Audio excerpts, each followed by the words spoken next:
So carrying on with that fish idea, we're going to come down the glacier, shoot down the Cruikshank River, paddle across the Comox Lake, paddle down the Pentlatch River, down the Courtenay River, until we're right here. So this is the Courtenay River, this is the bank of the Courtenay River, and IR1 is sort of right behind the viewer here. You guys may be familiar with these features.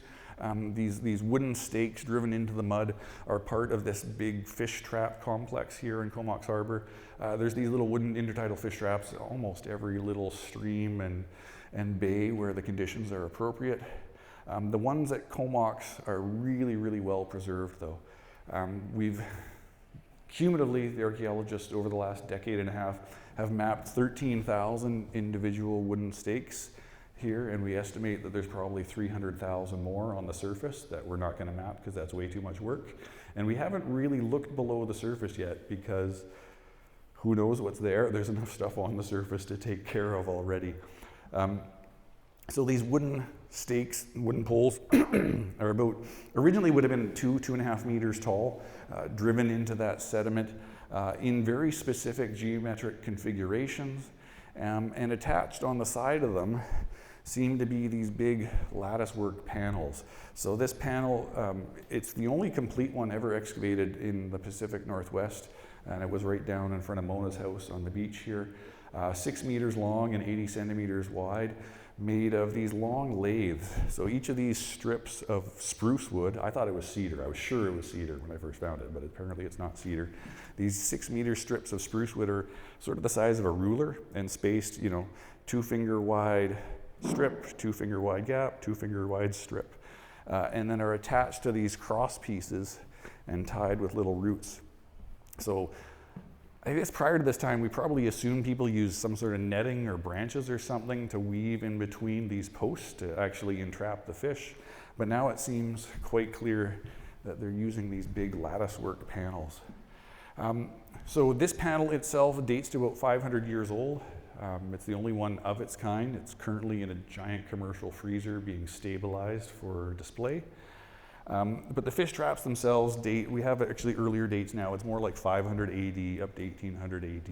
And again, this is just the stuff on the surface. We don't know what's below the surface. I would fully expect if we dig into that sediment, we're going to find a lot more. And I should really note that that's why these are preserved. The only reason these are preserved is because they were buried in sediment.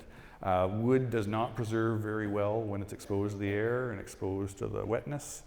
And so basically what's happening here is the Courtenay River is shifting just ever slightly this way, and it's eroding out all this fine-grained sediment, and the wood is sort of slowly protruding bit by bit. And as it protrudes, it's really actually rapidly rots and falls off. So as we've been monitoring this site fairly closely over the last 6 years, it's become really apparent that it's being damaged at a very rapid rate, and will probably be entirely gone in my lifetime anyway. So this is something that's disappearing very rapidly, and KFN is undertaking measures to map, survey, and collect. There's not really anything you can do to preserve this, right? A river is going to go where a river wants to go. There's way too many things at play to try to, sandbag this in or bury it or cap it or anything like that. So learn as much as we can about it while it's still there.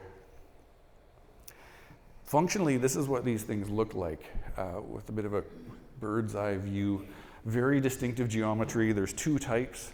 There's this older type that Nancy Green calls a winged heart type, and this newer type that she calls a chevron type. And they switch from one style to the other very suddenly around 1300 AD. It's not like a slow transition of one to the other. It's like one day everybody just built a new style. Nancy's hypothesis is that this variety is trying to target, or designed rather, to target herring, while this variety is designed to target salmon. And I think that's a viable hypothesis. There was a major ecological shift around that time, and so it could have changed the composition of the abundance of fish species in the water. To me, that's something worth testing. To test that, I would want to excavate a bunch of sites all around here and see if there's a real change in the fish that people are actually pulling out, right? If people are shifting from eating way more herring to way more salmon, you think you'd see evidence of that in the archaeological record. So How these things function, essentially as the water rises, the tide comes up and basically submerges most of these stakes. As the fish are running, the salmon are running, they're coming up the stream, and they encounter that leader, that barrier running up the shore. And instinctually, when they encounter a barricade, they dive to deeper water, right? So in this case, the deeper water is out in the river, so they follow it out in this, which would be out into here, and then they circle around in this wing, trying to get into deeper and deeper water, and eventually nose their way into this final enclosure. There's always a little gap from the wing to the enclosure. So the salmon nose their way into the enclosure, and they basically can't find their way out. The tide drops, and the guys who live in the house right behind here can go out and scoop out as many fish as they want. We don't know how productive these things were, but they were probably really, really productive. You know, people put a huge amount of effort into building and maintaining these things for 2,000 years. To me, that strongly implies it's a way more effective fishing technique than netting them or pulling them out of the river with dip nets or anything like that. Fundamentally, we simply don't know. It could have been tons, you know, and there's other great aspects of this sort of technology as well. It allows you to selectively harvest fish, right? They all come in, and maybe you only want the Chinook. So you scoop out the Chinook, open the gate, let all the rest of them back. Maybe you only want the male chum. Archaeologically, when we study the DNA of ancient salmon bones from sites around here and elsewhere in the Vancouver area, there's a bias towards male chum. So people are selectively harvesting male chum. You guys probably know this, but male chum look different than female chum when they're spawning, right? They get a big doggy mouth and they get big red stripes, and they're simply bigger than the females, so you can just spot them. So if you're just after male chum, you could take 100 male chum out of here, let all the females go, and the 10 remaining males will happily mate with all the remaining females, and you'll have just as many fish next year.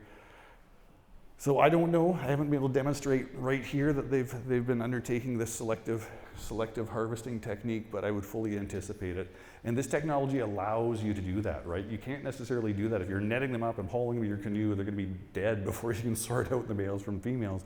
But if you can just stand there and eyeball them and scoop them out, it allows you to do that. Yeah, I guess my final note, these are really big as well too. The longest one is 300 meters long. Thousands of these wooden stakes to create these things. And by my calculation, the number of panels required just to create this one trap here is 84 of those panels. So if you imagine 84 tables like this, for example, stack them all up, that takes up a lot of space.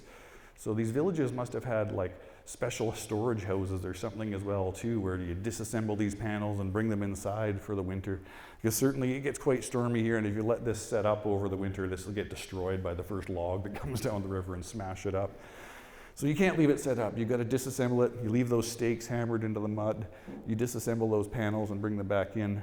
And so that also, to me, tells the people operating the traps lived really close by, right? It's not like people came in for a week, set up these things, then left a week later.